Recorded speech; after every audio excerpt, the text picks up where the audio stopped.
Today I'd like to discuss a few things about final project. In our final project, we adopt design thinking approach, which means we will diverge first and then converge.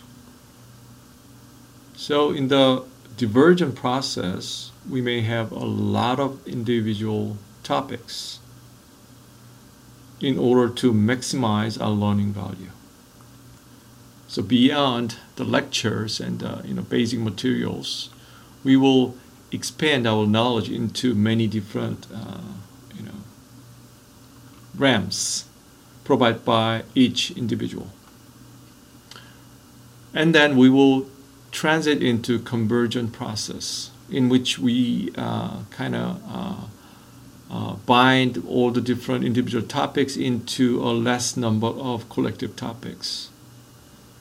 We may have some commonality in the collective topics, so we may be less confused and more organized in that stage. In a different word, it's an organic approach. So it'll be very natural to transit from the individual stage into the collective stage. So first of all, in the divergent process, we may have a lot of workshops and topic dialogues. And individuals may find their own interest within the subject matter through the workshops and topic dialogues. And after they're finding their own interest,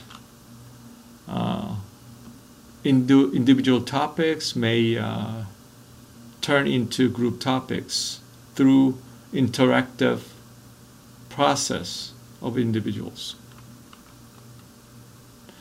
For example,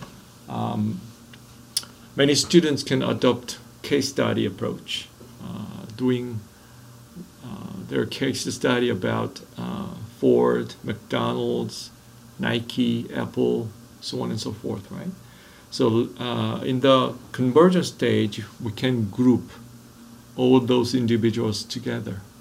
So they can pursue their own case study, but together they can learn about the case study method and learn about how to better develop a case study. So it's the way we can gain synergy effect through the two different processes, right? Individual process and collective process. Just like this picture here, right?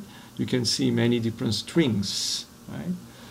Meaning the diversity in the topics. But we can bind some strings together, okay, to find some commonality and more organization in our subject matter. So this is what we will do in terms of our final project. We adopt both individual and collective procedures, valuing design thinking approach. Thank you very much.